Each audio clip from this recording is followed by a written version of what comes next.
Hey everyone, Papercut here with a patch notes breakdown. They dropped the patch today. The game should be updated, and it's exciting because this is the stuff they've been pushing for a bit about how there's some bigger changes in this patch. So this is, I haven't read it yet. This is me live reacting to it.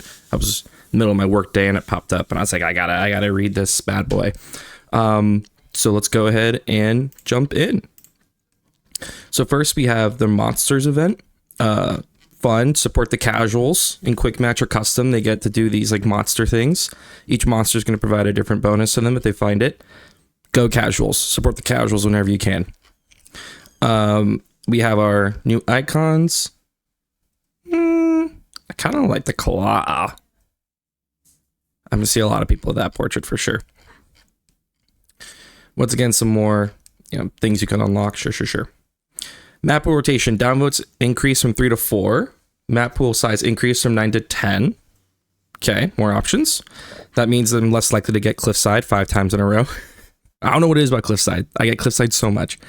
Ranked 1v1 map pool, Dry Arabia, great. Always have to have it. 4 lakes.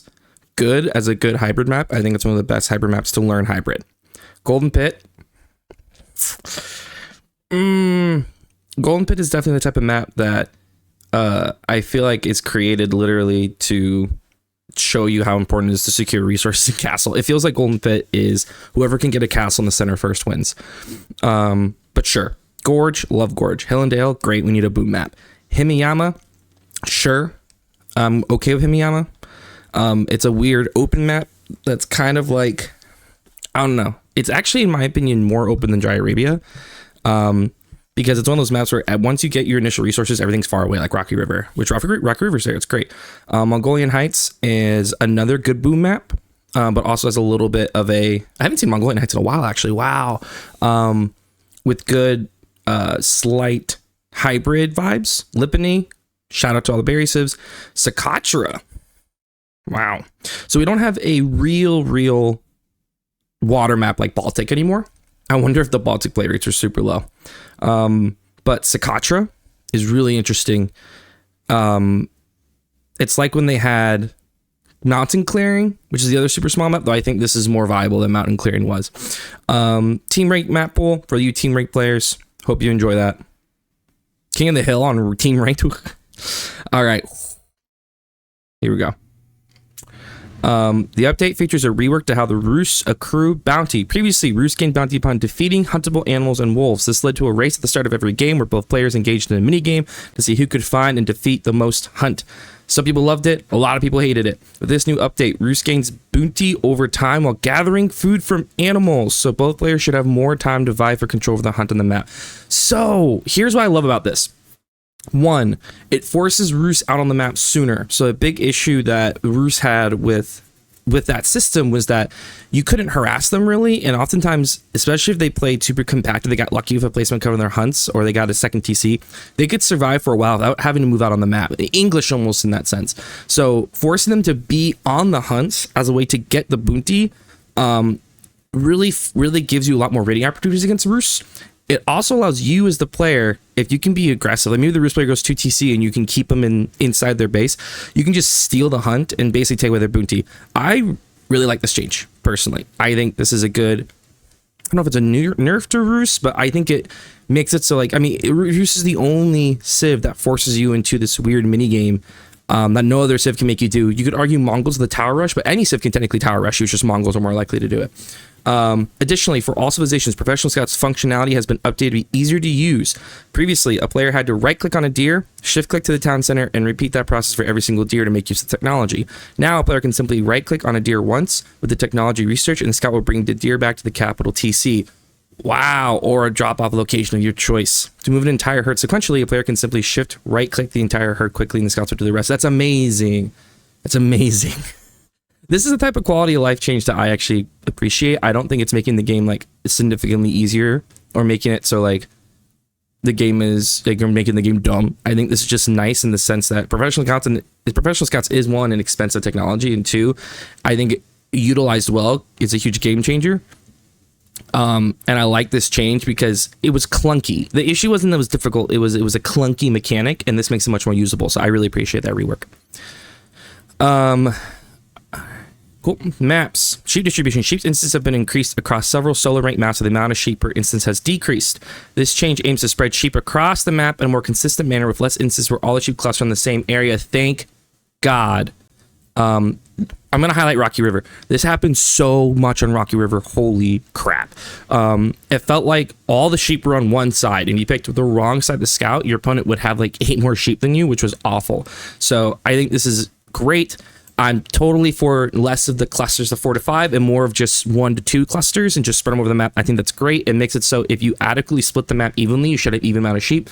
It also makes it so if you 2 scout, I think it's more of a legitimate choice in the sense that you're guaranteed to get more sheep if it's more evenly distributed. If one person goes 1 scout and you go 2, you have 1 scout that's competing against their scout and 1 that's free. So I think this also makes 2 scout in a way more viable, because the issue with 2 scout is you might go 2 scouts and then you get the same amount of sheep you would have because of how truly random the sheep spread was. So I like that a lot. And they're going to keep checking. That's great.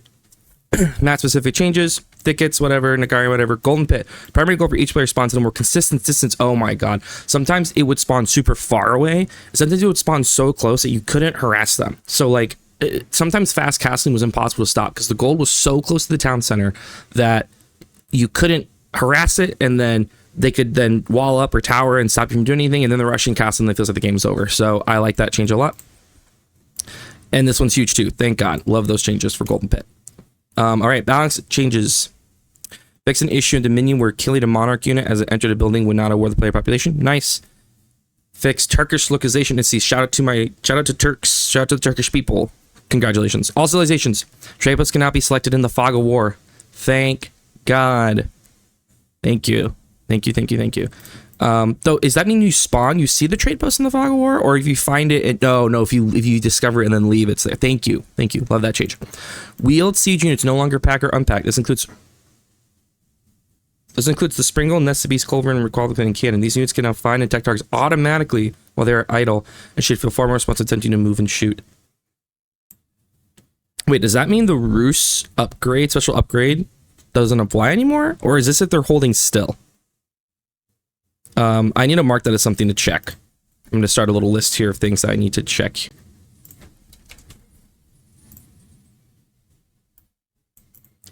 Check siege movement. If it makes it so it automatically shoots, that makes siege even worse in a way. Now, if it's something where if they're holding still and then a unit comes into range, that's great. I think that's fine. But, I wonder why that came about. Doesn't apply to trebuchets though. And it doesn't apply to mangonels. Right? Mangonels aren't on here. But Nest of Bees are. So this makes Nest of Bees even better. This makes the counter units better. So Springolds, Culverins, Cannons. Well, Culverins, Springolds and Culverins are even better. They shoot faster. Nest of Bees is even better. Rebaldequin is, well, Rebaldequin's sneaky good in my opinion. And the Cannon. So Mangonels and Trebuchets still have the setup time. Alright, sure. I don't know how I feel about that. Previously, walls and palisades placed across or near the boundary of resource and fog of war would have gaps in built-in structure. This should not be fixed. Thank you! Scouts, this lost me so many games, where I thought I had walled up the side and all of a sudden there's 12 horsemen running through the gap. Awful. Scouts with the professional scout technology not automatically turn to your cards after breaking them up. They said that above. Set automatic drop-off, which is allows you to set alternate drop-off point if the town center is not desired. Amazing. I wanna test how that feels in custom. Civ changes. Here we go. Abba. Fertile Crescent discount increase from 30 to 35%.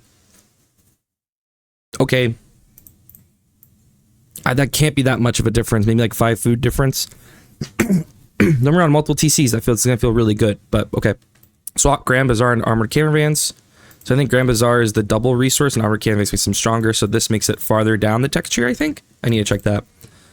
Let me make a note of that. Abba, food, and trade text. Armored Caravans armor on trading is reduced from 5 to 5, 3 to 3. I think that's good. Reduce the cost. That's a lot of armor. And it would make it so Abba trade and Imperial is very good, and it became even harder to raid when they got that because they wouldn't die. They had so much armor. Add a new tech to Culture Wing public libraries, which adds 2 HP to all villagers and traders for each eco upgrade researched.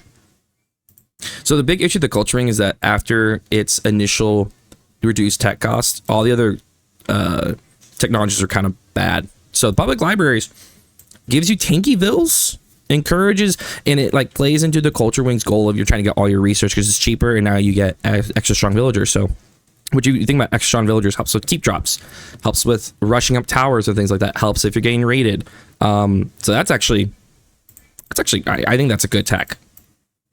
Paralyzation technology with the mosque makes sense. Camel Archer, feudal health increase, veteran health increase, buffing the Camel Archer. Man, I don't know about this. If they fix the ability to that, right now people are abusing the Camel Archer animation cancel. I hope we don't see anything about that. I hope that's fixed. Shadow fix, because that was awful. I don't know if Camel Archers need a buff. I mean, the biggest issue is their expense. So I don't know if 10 more health makes the expense worth it, or 5 more health in veteran, but good for Abba players. Camel Rider cost from 160 food, 30 to 130, 45. I think that fits. So the idea being, since they're a heavy cav, they actually should be a heavier gold cost. I mean, it's still the same overall resource, it's just a different spread, so I don't know how big of a deal that is. Biz, Imperial Hippodrome, Triumph generates speed increased from 30 to 25 seconds. That's a buff? Increased, yeah. So trying to make the Imperial Hippodrome better. System of the first cell, starting flask count from 2 to 6, trying to buff it. I don't know if that's going to make it any better. Once again, the system of the first cell runs to the issue that a lot of other landmarks run into, where the opposing landmark is just so much better. Like Golden Horn is just so good. Like they would have to nerf Golden Horn to make Sister more viable, because the Golden Horn production of mercenaries is just really hard to ignore. System of the first cell, I think the only use for it is if you do some weird fast castle all in cataphract build, where you're doing mass cataphracts and using the Imperial Hippodrome to heal them and the Cistern first cell to heal them. I've seen it work, but it only works if someone's like really not scouting and not expecting it. But that's the only time I think you see this work. Cataphract move speed increased. Okay. And with trample damage, cataphracts are so slow. You actually, I saw someone, I think it was Corvinus, who mentioned how cataphracts should be viewed almost like a men at arms because they're so slow. I might be wrong who said that, but I agree. They're so slow. They're not a raiding unit. They are a frontline unit, especially with their trample ability. So I think upping their speed a little bit is nice. I still think they're more of a men at arms. That's actually a pretty significant movement speed increase, though. But yeah, border settlements cost increase, good. I think that it's actually a really good tech, and I think it was too cheap in its current form. I actually think Byzantines are in an okay spot. I think just as people figured out how to play them and them really good, people then figured out how to counterplay them, and now I think Biz is actually in an okay spot. I still think they're a little strong. And I like that they're trying to buff their other play options to make them more overall rounded. I don't think they desperately needed some sort of mass nerf on anything else right now. China, Ming health bonus increase from 10 to 15%. So this is the Imperial Ming Dynasty. I tend to not go Imperial Ming Dynasty when I play China, because the movement speed from the Yuan is so good. Yuan gives all your units extra move speed. When you think about your most powerful unit in Imperial, which is the Palace Guard with full upgrades and how fast they are, I don't want to get rid of that move speed, even if it means extra health. Like, Palace Guards are already super tanky with all their upgrades. And I don't really need another 15% health. And so usually when I play China, I go Song until I get enough villagers, and then I'll go Imperial, and then I'll go Yuan, which is getting both castle landmarks, because I want the movement speed. The movement speed is actually the most important thing, in my opinion. Thunderclap, bombs, Nessa B's attack reload speed fixed. This case reduced from 4.5 to 6.5 seconds between attack. Wow. So really dramatically reducing the speed of the second attack of Nessa B's, which is needed. Nessa B's are so good. Extra materials. Text description not correctly describes the effect. Repair all nearby walls for 20 health per second. Repairing all nearby stone walls instead one at a time has been the effect of a long time. Okay. Alright. Researching extra materials now also grants the passability to the Bargain of the Sun, Grey Wall Gales, and Keeps. Woo! Okay, that's nice. So this basically just makes your stone walls very, very good and better and easier to heal. The passive healing now also targets nearby palisade walls, palace gates, and stone walls. Wow. Wow, they really buffed that. So this passive, I think this, I never remember researching this, but I guess it allows walls to just passively heal itself. Hey, Papercut in the editing room, wanting to make sure I give you the accurate description and my thoughts on new text. So in this case, the extra materials. Towers and keeps repair nearby walls and gates for 20 health per second. And now that's made it so it covers the landmarks and it covers all sorts of walls. So I think that's actually good in the sense that the whole part about China is potentially rushing castle, rushing imp, and then surviving with your siege and your defenses. And this just makes your defenses a lot better. It makes it so they need more siege to knock down stuff, and just make sure it stands for longer. So pretty good. I don't think it's like a game breaking tech, but if you set it up right, make sure you're keeping towers with walls, it just makes it so it takes more to knock them down. So pretty good. Delhi Sultanate. But once again, I don't think that's an insane puff either way. I don't think people go Ming a lot. Maybe it'd be something where if it's super, super late game and you're just ramming armies into each other, that 50% health could push a group over the edge. But yeah, especially if you think about like hand cannoneers and fire lancers, which the extra health could really, really help. But no huge buffs, no huge nerfs. Interested to see how this extra materials goes. Delhi Sultanate. Dome of the Faith, Scholar discount improved from 50 to 65. 50%. Once again, trying to buff the landmark no one really uses. Dome of the Faith, I think, has its role in, I think if you do a Dark Age Spearman Rush, Dome of the Faith can be useful because then you're trying to catch up on tech, so you need more scholars. I think fast castle builds often use Dome of the Faith because you're trying to get enough cheap scholars to then quickly run out and grab relics or pop into a bunch of production buildings and quickly overpower your opponent with just mass. So I think that makes it even better. I don't know if you want to play long feudal, if you'd want to go Dome of the Faith first. I mean, once again, Tower Victory is so, so good. House of Learning. Reinforced Foundations reduced from 2... Oh, it's just speed decreases. Wow. A minute. And that's not even considering if you have like scholars in or things like that. And new technologies, holy crap. New technology, pikes, archers, and crossbow gains 0.5 range. Ooh, that's actually a really big deal. Because just getting the first hit, I mean, that's why longbows are so rough a lot of the times, because that first hit ability and the ability, if someone's really good at micro, to keeping you out at range. 0.5 sounds small, but getting an extra attack in and then maybe backing up or getting 2 attacks in, or if you're thinking about melee charging them, it also means a greater mass can shoot. Like the range matters in a lot of different ways. And so I think that's actually a really big deal. Mahouts, elephants move 10% faster. Okay. Technology removed lookout towers. Yeah, whatever. Now also provides mosque influence, notably to itself. Oh. Okay. So I think there's a potentially viable build that needs to be tested of going Dome of Faith to get a bunch of scholars, fast castling, and then rushing these upgrades, specifically home blades and archer, and these two specifically, and using it as a way to have a castle timing of just tanky, strong units, as well as getting your normal upgrades for free as well. I think if you're trying to do a much more castle imperial focused play style, because these are all defensive, military, and economic, all of these give you something, I think this is kind of the move. And they're trying to do it. I don't know if once again, the Combat Defender is so good because it keeps you so cheap and it allows you to get the TC keeps faster, like instantly, instead of waiting to build it, keeping them researching it. But you can still get those technologies without going Combat Defender, while you cannot get these technologies if you go Combat Defender. So I get the balance here. And I'm watching playing some Delhi games now and seeing how this feels. Interesting. Ghazi Raider health reduced. That's fine. Ghazis are really, really strong in feudal. Elephant, War Elephant, Tusk attack now deals damage in an area. Oh my goodness. The War Elephant needed something, because while at least the ranged elephant, Tower Elephant, maybe his name, I forget now, but like it could actually move and kite and do things like that. War Elephant was really only good if you're playing mass against mass cavalry, and then the second they switched into units, it sucked. So the area effect damage is really, really big. Oh my god. This could be like a front line of war elephants with a bunch of crossbows and archers and some healing. Once again, you can see how they're trying to create a synergy here. with these changes. Interesting. English, fix an issue when we're searching decorated castle disabled. How many times have they fixed this? How many times? How many times have they fixed this? People want English nerfs, honestly.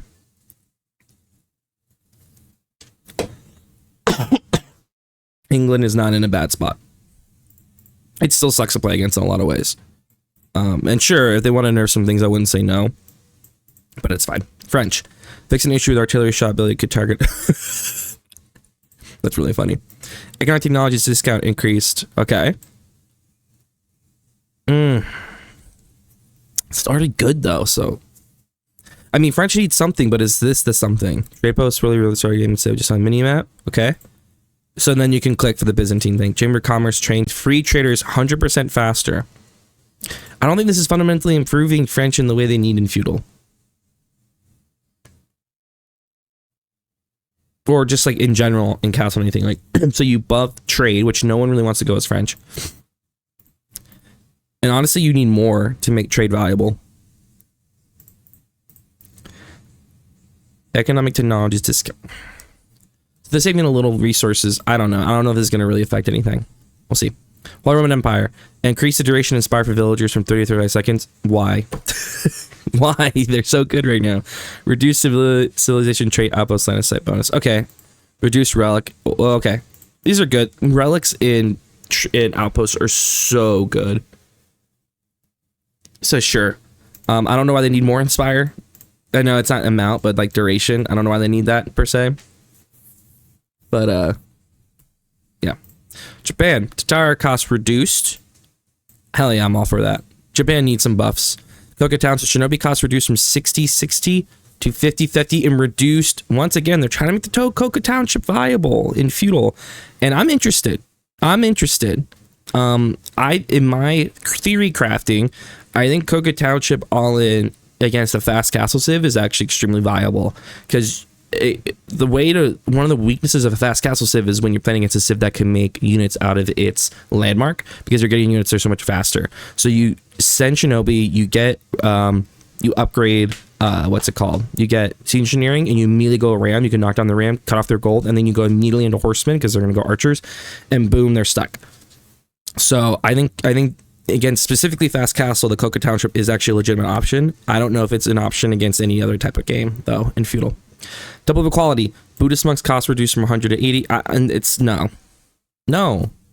Floating gate is still, well, let's see. Maybe they're going to nerf floating gate. But cheaper monks. Zen, which is their power when they're holding the relic, cost reduced. Research time. Okay. Floating gate. Your sheer production speed from 200 to 150. Needed. It was too strong. Your sheer gold income from 75 to 60. Needed. It was too strong. Your share production on TCs from 25 to 30%. Interesting. So they're trying to make it better to put in TCs. I never put Euro shares in TCs. I either put them in production buildings if I'm trying to push, and then I will delete those production buildings, or just put them into forges, because unlimited gold is too good. Unlimited gold is so good. So I never put them in TCs, ever. Correcting an issue. I don't know if 30% is going to make it worthwhile. I would rather just drop a second TC. You get so much passive stone anyway. I would rather just drop a second TC. Corrected an issue causing Euro share descriptions to display incorrect production speed values. Huh, okay. Diamond Manor upgrade cost reduced from 300. Thank you. It was too expensive. It was too expensive in feudal. It really was.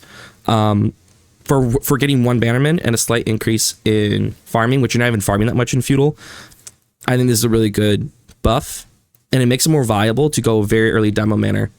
Because right now the issue being with 300 stone is that if you're going to get Demo Manor early, why not just get a second TC? And also, that much investment can be hard if your opponent's all in and you to live. So I think this gives this, once again, creates an ability where you can go it super early, especially if you want to do like a Yumi build, because you really need the bannerman for the Yumi to make them good. I really like that buff. This all feels like, so this feels like trying to make feudal better, and this is trying to just give you different options. I'm never going to go Temple of Equality still. I just won't. Koka, potentially I'll try that out. Malians. Fairman leadership. I don't know what that is. Cost reduced from... Huh. I don't know what that tech is. As someone who plays a lot of Malians too, I think the problem is I don't know the names of techs. I read what they do, and I memorize what the look at what it looks like, so I do not know what this is. So I need to check that.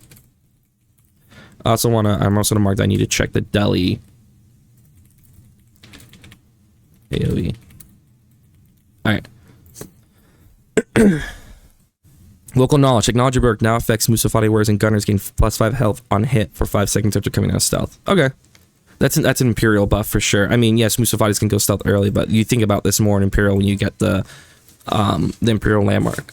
Fort of the Huntress that gives them stealth. Move from castle to feudal age. Whoa. So that's a buff to Musafatis and feudal for actually using their stealth. Okay. Which a +5 health just basically just gives you an ability to tank one more hit. Hey y'all, me in the editing room wanting to make sure I really understood some of these texts I didn't understand. So let's do the Malian version. So Malian's the local knowledge. I didn't understand that gives them 5 healing for each attack. And now that's in feudal. That's a huge, in my opinion, pretty big buff for Musafatis and feudal to have healing while they're attacking. Kind of similar to Keshiks from Mongols. Just gives them another dimension in feudal. I don't know if that's going to make Malians like feudal powerhouse, but it does make going mass Musafatis in feudal viable. If you can snipe a scout and then catch them going invisible if they're trying to attack you without a scout, Musafatis will just be tankier. They'll be tankier, which is the biggest issue with Musafatis is how kind of paper thin they are of low health. Just the healing potential will make it so they're tankier, especially in mass. So I think that's huge. The other upgrade was the Furimba leadership with the Sofa increase movement speed increase. Sofa increase the movement speed of nearby infantry 15%. Once again, the speed's always nice. It's a big thing about the Malian playstyle. It's massing, it's swarming, it's fast, and this makes everyone faster. So that's nice. That's really nice, usually. It reduced costs as well, which is good because I don't think it's good enough to warrant 350 cost. Yorubara, production speed festival, just the description of festival correctly reflect the price all units. All festival durations increasing. I don't know if it makes Yorubara good enough still to go for. Because 2 of the festivals are things that at Imperial you just don't need anymore. The only good one is the Siege. But it's like, you'd rather have Fort of the Huntress because Fort of the Huntress can get all your units stealth and then extra attacks. And now it fires poison arrows. So like, why not go Fort of the Huntress?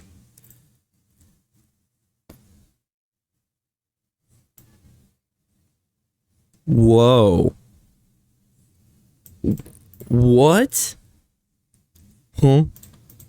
Malian town center cost changed from 400 wood to 350 stone to 400 wood, 450 gold. I like the cooking. I like that. It links Malians to the thing they're doing, which is passive gold and passive food. And if you think about Mongols, TC is all wood. Why? Because the stone is used for a completely different purpose and you can't mine it. So that makes sense. Same thing for Malians. You're all about food and gold, so why not make it so it's 450 gold? And this now makes a Malian a Malian double what am I trying to say? Double pit mine into town center viable. Or you go just like pure Donzos at the start, pure Donzos archers, and then go into a town center as you collect the gold. Like, that's interesting. It's really interesting. I'm curious if it's gonna dramatically increase the amount of 2 TCs because now it's not stone, it's gold that you need, and you're getting gold passively. That's cool. Okay, Mongols, we've been hearing about this is gonna be a big change. Pasture sheep train time, that's good to match. They were getting less food technically because they reduced how much sheep were. Raid bounty tech time reduced from 90 to 45. Cool, okay. Additional torches tech time reduced from 90 to 60. Add improved superior mobility. Improved version is available in the feudal age. Further increase movement speed of back buildings by 20%. I think that's good. I think giving Mongols the ability to do a lot of gameplay around moving buildings is important because that's what their civ's all about. Right now, you feel like you don't really move stuff ever. Excuse me. You don't really move stuff ever. And trying to make it so it's better to do and easier to do, I think could unlock unique playstyles for the Mongols. And this is trying to allow them to do the things they're supposed to be good at faster. Deerstone landmark updated. Now unlocks the Khan Hunter in addition to granting EM network technology. The Khan Hunters are unique support Mangudai trained from the archery range. Khan Hunters have an aura that improves the range of nearby range units. Oh, they're making Mangudai viable. Oh my god. What's interesting is that they're not connecting this to trade because oftentimes you connect trade as the reason you go Mangudai, but you need to go Yam, you need to go Deerstones to do that. But you can still trade without, you can still trade. But now you have the Mangudai work, you have better range with the Khan Hunters. That's crazy. Even just doing Khan Hunters of mass archers is going to be really good. Wow. Mongols S tier. But that's, once again, I like when they cook and try stuff. More uniqueness for every civ. That's why people play AOE4. They play AOE4 for the uniqueness of the civ. So keep doing that. And then patch it as you need to. That's really cool though. And Mango Dai definitely needed some help. As much as they're annoying, if they're played well, I think that's something that should be good for them. Mango Dai should be good, as annoying as they are. Cognate Palace. Mango Dai army changed from 4 Mango Dais to 3 Mango Dais plus 2 Con Hunters. Okay. Yeah, it's adding the Con Hunter. Khan now use a unique skin. Ooh, what could it be? Ottomans. Okay. Invincible Palace, Vizier points unlocked from 2 to 3. Oh, so you can just get like basically all of them, I think. Sigay Castle comes with a free Great Bombard emplacement. Okay. Okay. Still the 2 landmarks that you're never going to use because the other one's for Ottomans. Ottomans have one of the most stratified, like these are just the best landmarks and this doesn't really change anything. Rus. Kremlin militia updated, no longer have a 65-second lifespan. Thank God. 65-second lifespan was too good. They would just run across the map and mess with things. It was awful. Now take 1 health per second. I love that. I love that because it also means they're easier to kill the longer they're alive because they're getting weaker and weaker and weaker. I love that change because the purpose of them is to provide you a very quick defense. They should not be able to then run across the map and mess with you. That's not the purpose of the militia. So I like this fits more on their purpose. Golden Gate, take a generation, reduced from 60 to 50 seconds. Now has a timer UI element to show in the next ticket will provide. Thank you. You're just guessing. I think Golden Gate's still good. I think people, and now with the Kremlin, with the militia being worse, maybe people try the Golden Gate more. I think the Golden Gate's still very good. Abbey Trinity now reduces the cost of warrior monks by 50% at all monasteries. Yeah, because if you want to do Abbey Trinity, you want to do mass warrior monks. So that makes sense. I like that update. Once again, Rus is already a very variable civ. I'm always a fan of giving civs multiple ways to play their civ. The Rus bounty system's been updated. Hunting animals. Instead, the village will gather 1 bonus gold for every 10 food gathered from sheep, deer, and boar. Oh, sheep too? I don't know about that. Sheep? I guess because, so like a huge part of their opening build was the gold they got from hunting deer. So now they get it from sheep. So I see they're not trying to make their opening build that much because as Rus, you'd have to change your opening build order without the hunts. Now, man, how good is that though? And now you don't even go to scout anymore as Rus. You don't need an open hunting cabin. So that changes the opening. Which streamer is going to make... Which content creator is going to make the new Rus opening guide? That's going to be the question. There's going to be a lot of testing around how much gold you're getting from sheep here. 1 gold for every 10 food. Well, you need to gather, what, like 200 food, 300, 400 food to get feudal?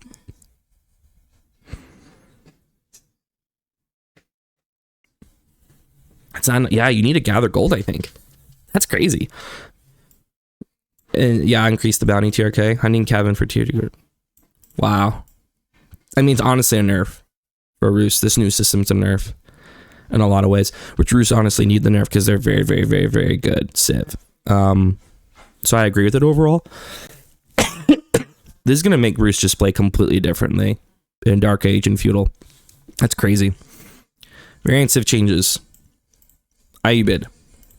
Lex can explain which moving to Atabeg at the moment of garrison could duplicate the Atabeg. Don't cheat. Eco-wing industry resources granted at each age. 300 to 350. Oh, 1,000 to 800 wood, 400 stone. I mean, that's a second TC instantly.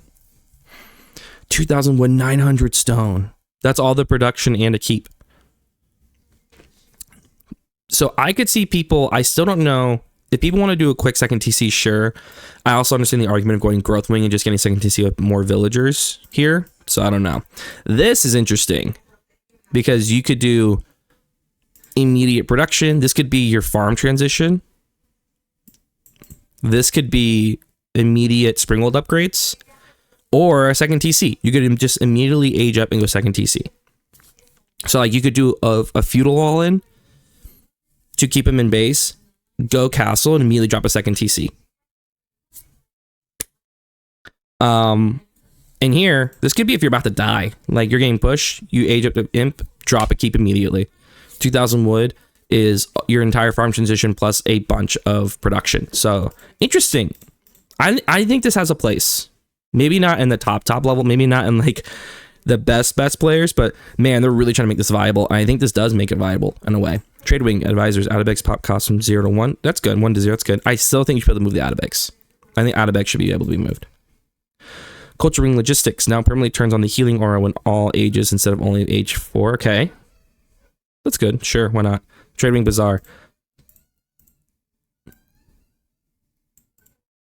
Okay, so this is the units you can get randomly at the bazaar. I think if you go this trade wing, you should be able to research these units. Honestly, you should be able to research these units. That's what the bonus you get from going this wing. You get unique units. I think it kind of sucks they're stuck behind. You can only get them in this way, from the landmark. Goal in H tier 2 research. Thank you. That's way too much research increase. And dervishes are good. Yeah, you should increase the cost. Ayyubids are still a little bit of a problem. Their fast castle is still very good. I wish, giving them all these other options, I wish they had then nerfed the fast castle ability in some manner. But yeah. Jeanne d'Arc. Just copying the French. It's all copying the French. Okay. Jeanne needs something. I never see her played anymore. Which is, I'm not mad about that. But obviously people are not finding her good enough to play, which is interesting. Order the Dragon. I'm playing a lot of Order the Dragon. Here we go. 2 things. Great. Villager chain time reduced from 20 for 20 seconds. I'll take it. Burgrave discount. Research speed, production speed increase from 30 to 35%. Man, I want more for Order the Dragon. Now here's the thing. I've been playing them and I think they're better than people give them credit for. They honestly are. They just play so different and the margin for error is smaller, so it can be frustrating, but I think they are better so than people give them credit for. This is actually a pretty big deal, especially if you go to TC.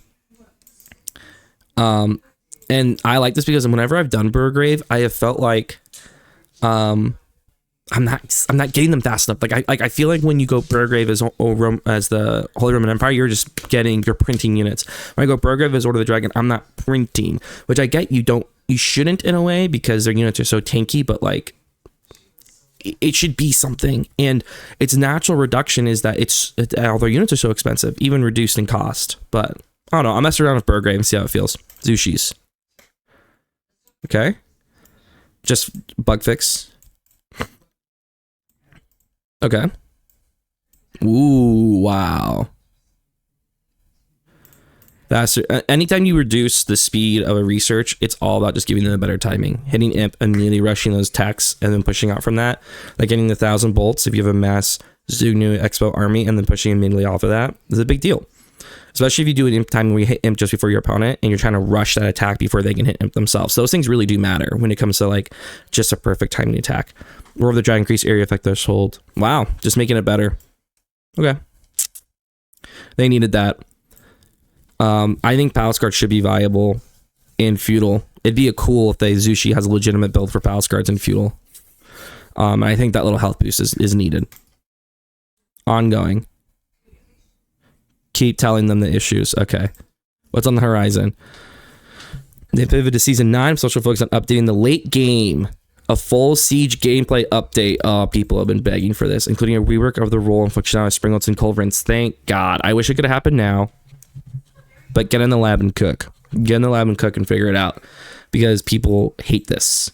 People hate this. New coursework becomes available at University of All Civilizations. Oh, okay. So they're going to give unique text to each civilization. Which is good, because right now, Imperial can often feel samey. Because everyone gets the same text. I think it'd be really cool if every civ has some sort of unique Imperial tech that makes Imperial viable to them in some way. Ottomans can enlist some new viziers. Ooh, new vizier points for Ottomans. Mansa unleashes his personal guard for the garrison. Oh, okay. I like how they give these little tips now. Season 9 will release in the fall and feature a variety of new events. Multiplayer pause. Okay. All right. Here's my guess. My guess is Season 9 is released in the fall, and then Season 10 in the spring is when we get a couple new civs, would be my guess. But I like that they're saying what's coming up. I like that they're saying they're experimenting things. I think it's a small team. I don't know if it's a small team, but it feels like they're doing the best. Man, I would love more updates. I love more communication. But a lot of these changes recently, I think, have been good changes. I'm interested to give them a shot. Overall, I don't think any civ was turned into like an S tier civ with these changes. I think a lot of civs now have interesting new things to try. I think Byzantine's trying to more cav focus, Cataphrag, Hippodrome, Cistern Versil, see if that's viable yet. I think the Delhi Sultanate trying to Dome of the Faith House and Learning Elephant kind of base attack. Try it. Is it going to work? Japanese still trying to make that Shinobi work, see if it can make it work. The reduced Daimo could potentially make feudal more interactive. Malians trying to give them a 2TC method. Mongols giving them this new way to fight with pure Mangudai, maybe buff trade or raiding with the Mangudai. Rus, completely changing Rus. They might have made Rus from S to A, depending on how this bounty change system hits. Aibid trying to give them more options besides just this fast castle, or giving them options into the next ages. Aibid's still very, very good civ. So yeah, I think the issue when you have this many civs with this much uniqueness, it's really hard to make everyone happy, because there's someone who has a civ that they like. For example, I want more change to Order of the Dragon. I love Order of the Dragon, so it's disappointing to see this. But when you have this much variables, this many civs, it's really hard to make those changes. But I appreciate this. I'm excited to try them out. Hopefully I can have a video soon stating how these changes feel. With that, check me out on Twitch, description in the video, and check in the description of the video for my link to Twitch, my link to my coaching Discord, and please, of course, like and subscribe. Good luck in your games.